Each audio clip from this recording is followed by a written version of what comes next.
Okay, so let us understand what is meant by excipient compatibility and why it is so important in case of new formulation development.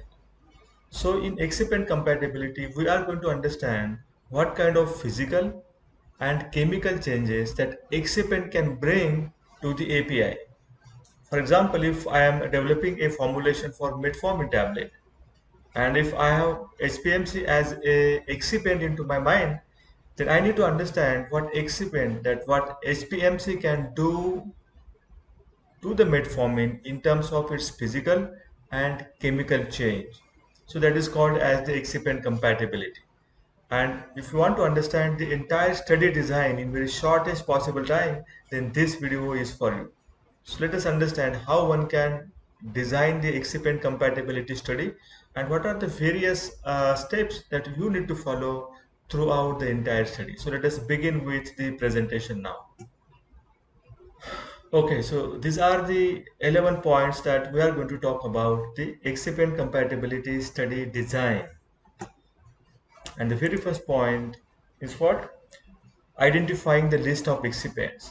So it can be referred to the leaflets or any literature that you want to refer, and then identify which excipients that you are going to try out during the formulation development. And this list must be exhaustive as much as possible.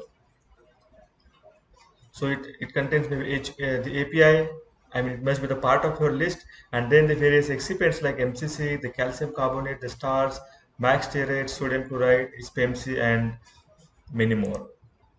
Then define the ratio now. In which ratio you want to expose this API to your excipients list.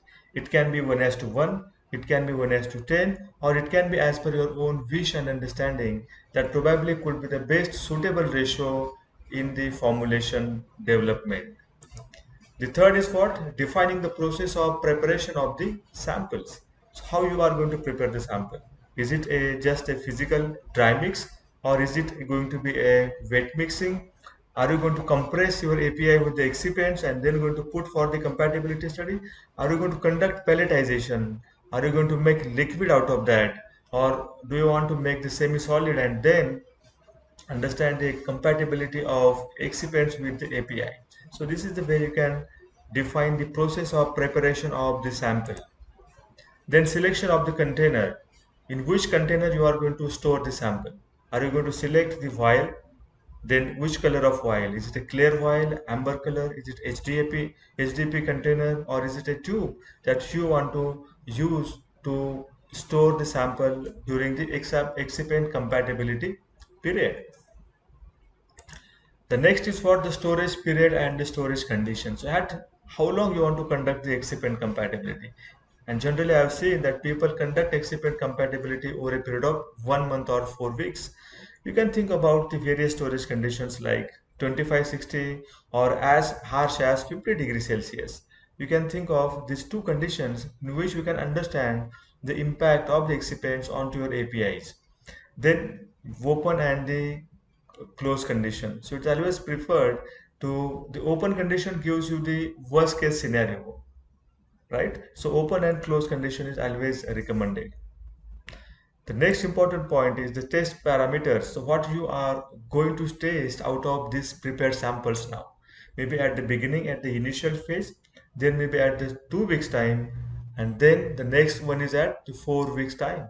So you can think of understanding what is the description, the physical appearance of the compositions, the API and then API plus the various excipients, and what is their color change as compared to the initial color change.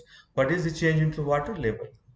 I mean, you must have analyzed the water content at the initial phase of the sample, and then at the 2 weeks and the 4 weeks, whether there is any water gain because of the hygroscopic nature of the excipient or the API. Related substances, and this is the most important factor during the excipient compatibility.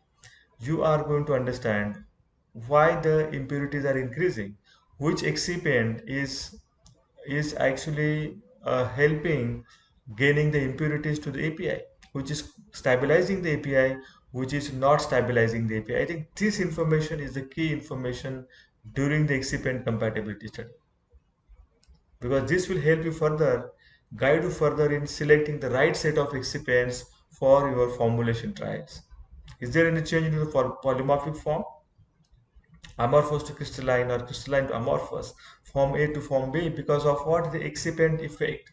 So this entire selection of the test parameters are very, very important, because that is going to give you the idea on what kind of changes is going to happen because of X excipient and the Y excipient. Then what techniques you are going to use now? For example, in case of related substances, you can think about the HPLC. If you want to understand the polymorphic change, you can think about the DSC or the XRD. You can think about the powder XRD in case if you want to understand the polymorphic change. Water content by KF and LOD is going to help you to understand the hygroscopic nature of the excipient and the API. The very important point is the test procedure that you are going to employ used during the excipient compatibility study should be validated, must be specific with respect to excipient, right? And must be accurate with respect to excipients. APIs and RS method can be used. So preferably what people does that, as at the beginning of formulation development, you may not have a related substances method validated for your product. So rather than thinking in that way, you can use the API method as such for the excipient compatibility by confirming the specificity with respect to the excipients that you are intended to use during your study. Then selection of sample weight. Now the selection of sample weight is very important. So what is suggested is that, if your API method says that use 100 milligram of the API, so you can think of using 100 milligram of the API in each and every sample that you are going to store onto the excipient compatibility study. So each container, if you are using, let us say, amber colored vial as your container, then take 100 milligram of the API into each vial. So you need not to weigh the content again. The problem here is, as you are also going to add excipient into it. For example, if you are making a sample 1:1, 100 milligram of the API and 100 milligram of the excipient like HPMC. So what is the guarantee that this mixture that you have put into the vial, 100 milligram of the API, which is metformin, 100 milligram of the HPMC, which is excipient, they are homogeneously mixed with each other? You cannot ascertain that, right? Because you do not have any uh, uh, tool that will help you to mix the content of the vial very homogeneously. So you always have a doubt, if I mix it with the help of butter paper, I will be able to get the 100 milligram out of this 200 milligram of the mixture. So it is always advisable to transfer the entire content of the vial into a suitable volumetric flask. And for that reason, if I know this is API method, I need to take 100 milligram equivalent of the metformin. So rather than taking any another weight, I will prefer to take 100 milligram as my API weight into the container, so that it also becomes very easy during the analysis. So how you are going to calculate impurities? I often seen the people are using the percent normalization or percent area basis calculation for impurities. But sometimes, if your impurity response is very different from your API, then you can think of using the RRF as well. Analyze individual excipients and mix of all excipients to identify peak due to excipient or placebo. So if it is needed, it is not required to analyze individual excipients at the study time point. For example, at the initial phase, you can do that, because we also need to understand how method is specific with respect to excipient. And if we found that these few excipients are giving response, maybe in case of HPLC method, then you need to understand, this peak is belong to this excipient. But in case if you are getting some more peaks in the sample because of some specific mixture, example metformin with magnesium stearate, you are getting many number of peaks and impurities. So it is always good to understand whether these peaks are not coming from the magnesium stearate alone.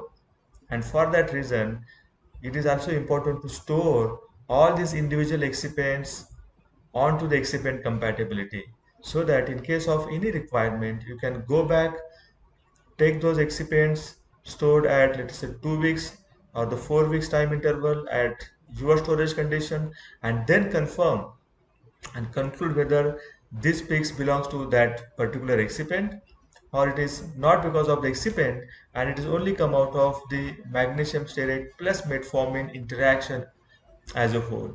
So it is also important, to have the individual excipients kept onto the study, so that on the need basis you can always go back and confirm the origin of the impurities, right? So I think this is the way you can plan the or design the excipient compatibility study, so that at the end of, let us say, 4 weeks, you will be in the position to declare, understand which excipients are really compatible and which are not really compatible with my API. Thank you very much for watching this video, and I will meet you soon in another such kind of informative and useful video. Please type in the chat box below what are your three top takeaways from this one video.